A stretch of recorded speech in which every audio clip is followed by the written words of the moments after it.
நீதியின் வழியில் நீங்கள் பாகம் 4. ஆண்டவராகிய இயேசு கிறிஸ்துவின் நாமத்தினாலே நீதியின் வழியில் நீங்கள் பாகம் 4 பகுதியை உங்களிடத்திலே பேச விரும்புகிறேன். நீதிமொழிகள் 16ஆம் அதிகாரம் 17வது 18வது வசனத்தை காணிப்போம்.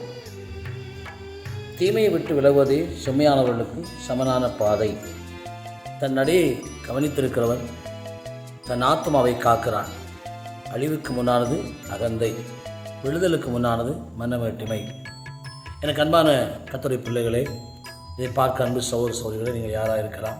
கர்த்தர் நல்லவர்களை நேசிக்கிறார். எந்த மனுஷராக இருந்தாலும், எந்த மதத்தை எந்த மொழியை சார்ந்தவளாக இருந்தாலும், எந்த பின்னணியை சார்ந்தவளாக இருந்தாலும், கர்த்தராகிய இயேசு கிறிஸ்து எல்லா மனுஷர்களுடைய தீமையிலிருந்தும் ரட்சிப்பை தருவதற்காகவே அவர் உலகத்துக்கு வந்தார். தன்னுடைய ஜீவனை கொடுத்தார்.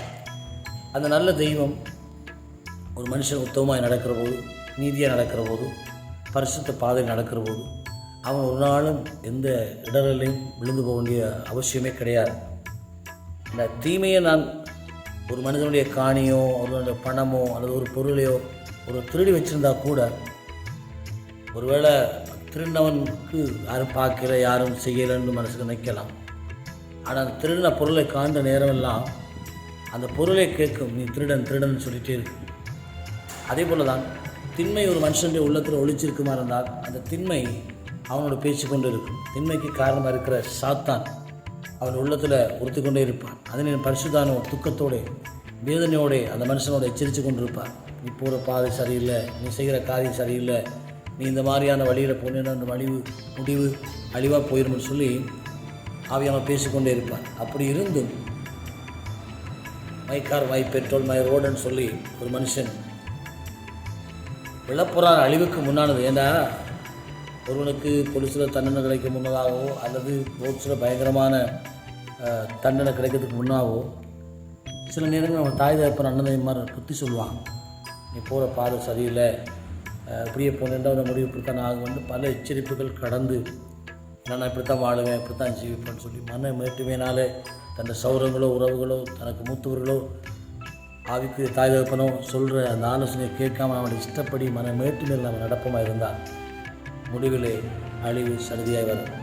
அப்பொழுது நாங்கள் சிறைச்சாலை இந்த அழுதா என்ன, சித்திரவதப்பட்டான, ஒத்துறப்பட்டா என்ன, அன்றைக்கு எனக்கு உபதேசம் என்று சொல்லி கேளாமல் எனக்கு போதிச்சவருடைய வார்த்தைக்கு செவிவிடாமல் போனேனே, இப்போ கொஞ்சம் கூட எல்லா தீமைக்கும் உள்ளானேன்னு சொல்லி அவன் முறையிட்டு அழுவானான்.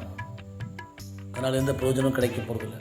அதனால் அன்பு சகோதரா சகோதரியே, நீ போகிற பாதையை திரும்பி பாரு.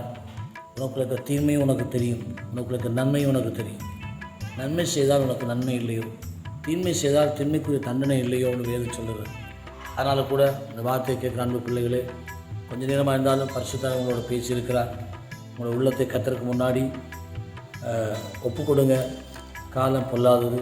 அதனால் இந்த கடைசி காலம் தானே, கிருபை தானே, கர்த்தர் கிருபையை கொடுத்துருக்கார், மன்னித்திருக்கிறார், பாவங்கள் எல்லாம் நீக்கியிருக்கார் என்பதற்காக நாம் இன்னும் பரதேசியாக போகிறதுக்காக அல்ல, எங்களுடைய வாழ்க்கையை நாங்களே கெடுத்துக் கொள்வதற்காக அல்ல, நாங்கள் இன்னும் பரிசுத்தமாய் இன்னும் நீதியாய் கர்த்தருக்கு பயந்து வாழ கர்த்தர் உங்களுக்கு உதவி செய்வாராக.